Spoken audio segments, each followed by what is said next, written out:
Sigamos estudiando y meditando en la palabra de Dios y vamos a continuar donde nos habíamos quedado. Estamos en el tercer capítulo del Evangelio de Mateo y vamos a comenzar con una oración.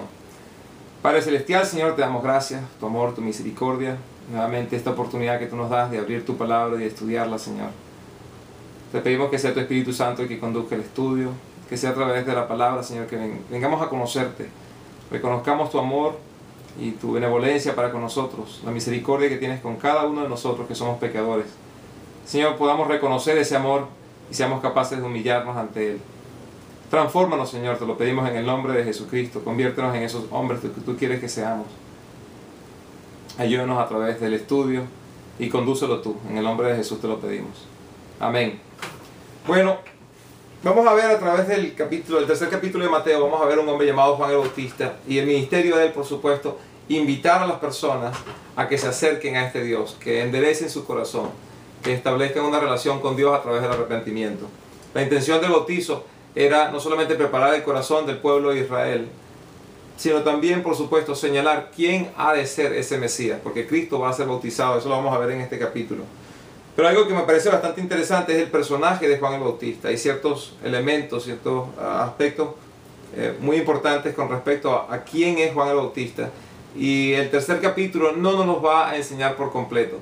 Así que vamos a separarnos un poco de ese tercer capítulo de Mateo y vamos a ver quién es Juan el Bautista en el contexto bíblico. Y eso nos dice el Evangelio de Lucas, nos va a hablar algo de él. Así que si son tan amables, por favor, acompáñenme en el Evangelio de Lucas. Vamos a ver quién es este Juan el Bautista. Comienza en el primer capítulo. De hecho, por cuestión de tiempo simplemente les voy a hacer la narrativa y luego vamos a leer ciertos pasajes.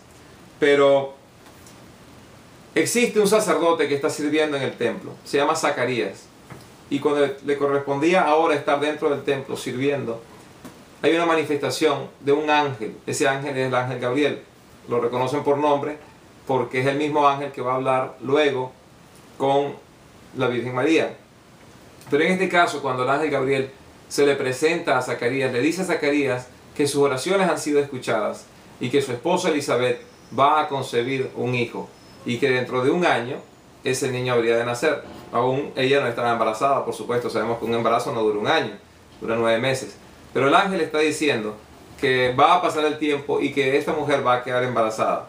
Bueno, su esposa ha sido estéril, los dos ya están bastante avanzados en la edad, así que tendría que ser un milagro para que esto pudiese ocurrir. Y el ángel le va a decir a Zacarías que una vez que nazca el niño, su nombre ha de ser Juan. Así que Dios ha determinado cuándo va a nacer Juan y cómo se ha de llamar. No solamente eso, sino la condición en la que ha de vivir es la condición de un hombre separado para los propósitos de Dios. La palabra de Dios inclusive ha profetizado. El último de los profetas que tenemos en el Antiguo Testamento, que se llama Malaquías, él hace una profecía en el tercer libro, en el tercer capítulo de Malaquías, habla precisamente que este hombre habría de venir al mundo para preparar el camino para la llegada del Mesías. Y este hombre precisamente es Juan el Bautista. E interesantemente, pasan 400 años después de Malaquías para que podamos tener la revelación del Evangelio, del Nuevo Testamento. Así que vemos en el hombre de Juan el Bautista el último de los profetas del Antiguo Testamento. Bueno, ya se le ha revelado a Zacarías que va a tener un hijo. Por supuesto, Zacarías tiene que hacer lo que hace un hombre cuando quiere tener un hijo. Regresa con su esposa, le comenta lo que le ha pasado. Y con el tiempo, esta mujer va a quedar embarazada. Va a nacer, por supuesto, su hijo. Pero cuando nazca su hijo, el pueblo alrededor de ella se va a alegrar muchísimo, conociendo que este es un milagro de Dios, sabiendo que Dios tiene un gran propósito para este muchacho, Juan. Y a la hora de darle el nombre, ellos esperan que el nombre sea el nombre de su papá. Pero el nombre que se le va a dar va a ser un nombre diferente, un nombre que no existía dentro de su familia, precisamente porque el ángel se lo había señalado. Interesantemente, Zacarías no cree lo que le está diciendo el ángel. Yo creo que está tan abrumado por la información que le acaban de dar, que él le dice al ángel, ¿y cómo puedo saber que esto es verdad? Y ahí es donde el ángel le dice, yo soy Gabriel, yo vengo de la presencia del Señor, y ahora te vas a quedar mudo hasta que nazca el muchacho. Entonces lo que estamos leyendo aquí es precisamente cuando este señor llamado Zacarías no puede hablar, Y quien le queda por decir quién va a ser el nombre, qué nombre va a tener su nuevo hijo, va a ser precisamente su esposa Elizabeth. Versículo 57 del primer capítulo de Lucas dice: cuando se cumplió el tiempo, Elizabeth dio a luz a un hijo. Sus vecinos y parientes se enteraron de que el Señor le había mostrado gran misericordia y compartieron su alegría. A los 8 días llevaron a circuncidar al niño, como querían ponerle el nombre de su padre, Zacarías. Su madre se opuso. No, dijo ella, tiene que llamarse Juan. Pero si nadie en tu familia tiene ese nombre, le dijeron. Entonces le hicieron señas a su padre para saber qué nombre quería ponerle al niño. Y él pidió una tablilla, y en ella escribió: su nombre es Juan. Y todos quedaron asombrados al instante. Se le desató la lengua y recuperó el habla y comenzó a alabar a Dios. Todos los vecinos se llenaron de temor, y por toda la región montañosa de Judá se comentaba lo que había sucedido.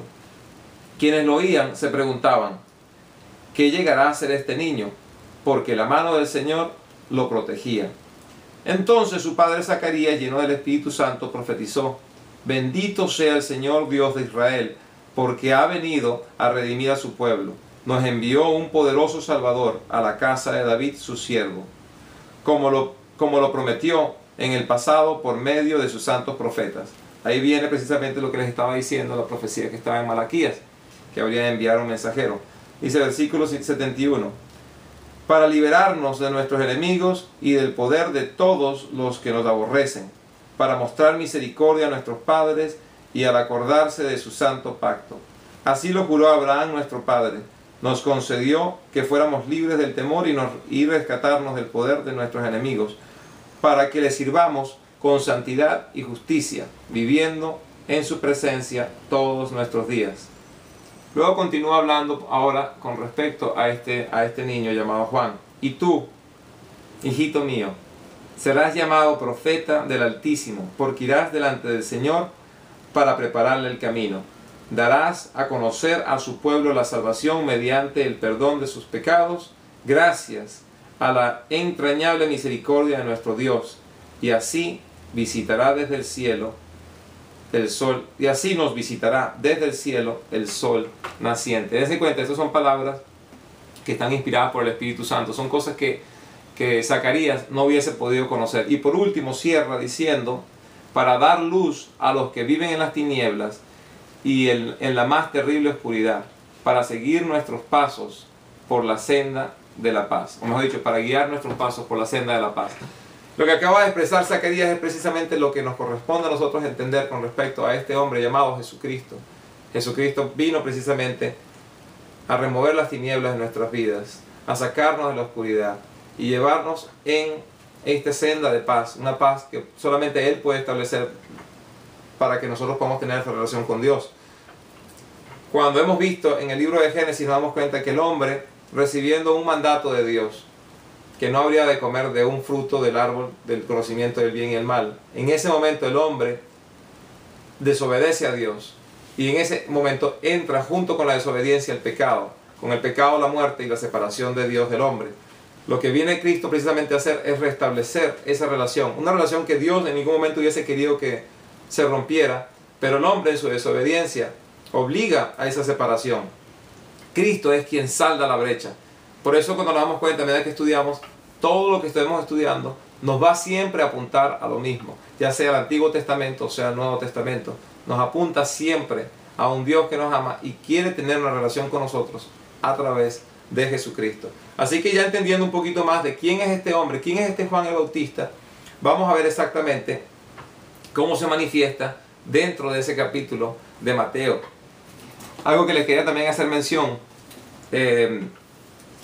mientras estamos pasando allí, Juan el Bautista hace un voto que le es impuesto por Dios a sus padres para que lo continúe él, y es el voto del Nazareo. La intención del voto es separarlo para Dios, pero esta separación es una separación que es muy evidente, una separación que el mundo puede observar de una manera bastante clara. En el Antiguo Testamento, bueno, pensaba pasar a Mateo, pero ¿qué tal si me regreso allí al libro de Números y les hablo un poquito con respecto a esto? Solamente para que se den cuenta. en qué consiste ese voto, porque se va a mencionar. Y yo me acuerdo antes, cuando no conocía la Biblia, me producía bastante, ¿cómo les puedo decir? Duda, no entendía lo que era ser nazareno o tener el voto de nazareo. No quiero que ustedes pasen por esas dudas y lo puedan entender. Dice aquí en el capítulo 6 del libro de Números, el versículo 1 hasta el versículo 6, voy a leer. Dice, el Señor le ordenó a Moisés que le diera a los israelitas, como un hombre, mejor dicho, que le dijera a los israelitas, como un hombre o una mujer haga un voto especial, un voto que le consagre al Señor como nazareo. Deberá abstenerse del vino y de otras bebidas fermentadas. No beberá vinagre de vino, ni comerá de la fruta, no beberá vinagre de vino, ni de otras bebidas fermentadas. Tampoco beberá jugo de uvas, ni comerá uvas ni pasas. Mientras dure su voto de nazareo, no comerá ningún producto de la vid, desde la semilla hasta la cáscara. Y mientras dure el tiempo de su consagración al Señor, es decir, mientras dure su voto de nazareo, tampoco se cortará el cabello, sino que se lo dejará crecer y se mantendrá santo. Y mientras dure este tiempo de la consagración del Señor, no podrá acercarse a ningún cadáver. Cuando leemos esto, reconocemos un hombre llamado Sansón. Por supuesto, no vamos a hablar de él en este momento, porque nos vamos a distraer del tema que tenemos presente. Pero Sansón, Samuel y Juan el Bautista serían tres hombres reconocidos en la Biblia. Son los más famosos nazareos que podemos ver allí. No dudo que existan otros más, pero básicamente estos son los que más nos han llamado la atención. Así que en este voto de separación para Dios, es algo que se manifiesta de una manera externa. Es fácil verlo. Cuando había un hombre caminando por las calles que jamás se había cortado el cabello, que es el caso de Juan el Bautista, pues cualquier persona pudiese saber, este hombre hizo un voto de nazareo. Lo que tenemos que hacer simplemente es ver si es cierto. ¿En qué sentido? Bueno, si este hombre no come ningún fruto de la vid, no come uva, no come pasas, no toma vino, sus ensaladas no se las come con vinagre. Esa clase de cosas le va a demostrar a las personas que él hizo el voto. Pero el voto es algo que se manifiesta externamente. La condición del corazón es algo que solamente Dios puede ver. Eso también ocurre muchas veces en nuestras vidas. Tenemos una vida religiosa que es aparente a todas las personas. Y yo por eso cuando hablo con las personas me dicen, bueno, aquel caballero dice ser cristiano, pero yo me doy cuenta en su actitud que no cree en Cristo. Y eso es importante. Jesucristo dijo, por sus frutos los has de conocer. Inclusive Juan el Bautista va a hablar de eso, por eso es importante que toquemos el tema ahorita. Dios lo que se está fijando es la condición del corazón de la persona, no lo que la persona dice ser o lo que la persona de una manera externa manifiesta, porque nuestras actitudes pueden verdaderamente engañar a las personas, pero no pueden engañar a Dios. Así que este hombre nos dice la palabra de Dios que es un hombre verdaderamente que se había separado para los propósitos que Dios tenía para él. Así que ahora sí, regresemos al libro de Mateo. Y mientras estoy regresando al libro de Mateo, me voy a detener en el capítulo 11, solamente para leer las palabras de Jesucristo. Dice en el capítulo 11, versículo 11, les aseguro que entre los mortales no se ha levantado nadie más grande que Juan el Bautista. Date cuenta lo que el mismo Jesucristo tiene que decir con respecto a Juan el Bautista. Aunque las personas hubiesen pensado es un gran profeta, es un gran hombre, es un nazareo, cumple con su voto que le hace a Dios. Las palabras que Jesucristo tiene con respecto a ese hombre son de mayor peso y mayor envergadura que ninguna otra. Dice, les aseguro que entre los mortales no se ha levantado nadie más grande que Juan el Bautista. Pero miren qué hermosas las palabras que continúan. Sin embargo, el más pequeño en el reino de los cielos es más grande que él.